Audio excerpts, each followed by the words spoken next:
Okay, I had somebody heavily requesting that I do a review of Halloween H20 or Halloween 20-year anniversary, however you however you want to refer to it as.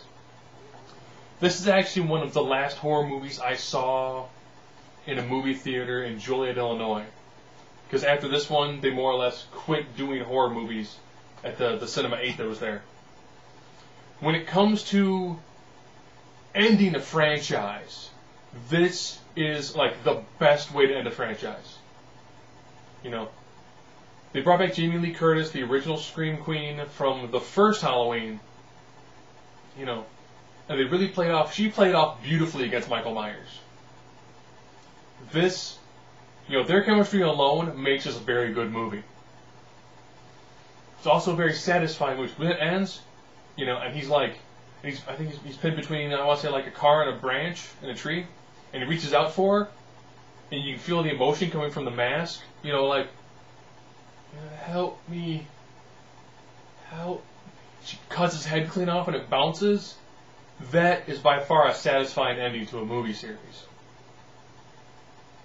So, you had like final, you had the endings for Friday the 13th, Nightmare on Elm Street, and they all just kind of leave you feeling kind of, you knew he was going to be back.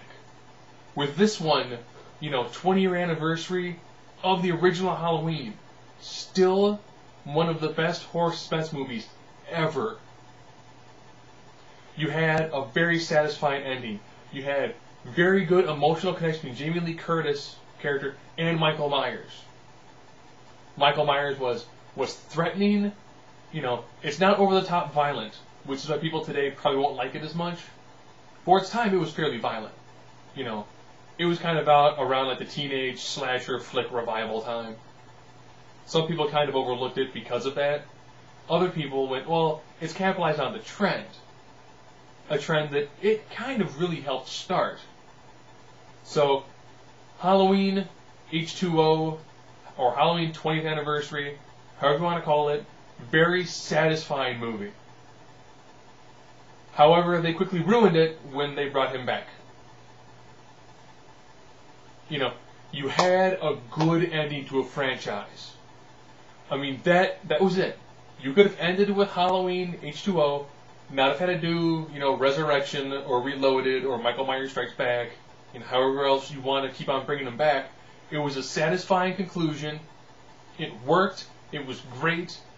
You could have gone from that straight into the Rob Zombie remakes, and it wouldn't have made a difference. Halloween H20 is where it should have ended. You should not have had one afterwards. That is how you end a horror movie franchise. Unless you want to bring him back to have him fight Leatherface, or Freddy, or Jason. That works too. So Halloween H20. If you have not seen it, and you're a fan of the Halloween movies, how come you didn't see it? The big problem is when you look at it, it says H20. It's not Halloween 20. They didn't make that many sequels. It came out on the 20th anniversary of it. Good movie. I recommend it. Good scares, good use of characters, good characterization.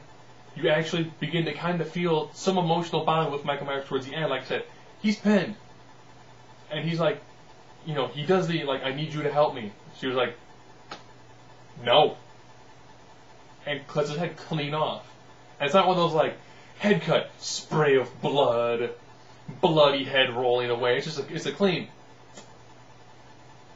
just a clean head off, rolls, cue music, done. I'll reiterate again. Halloween H20. Awesome. If you're a fan of the the slasher genre, good one, satisfying, beautiful end to a franchise.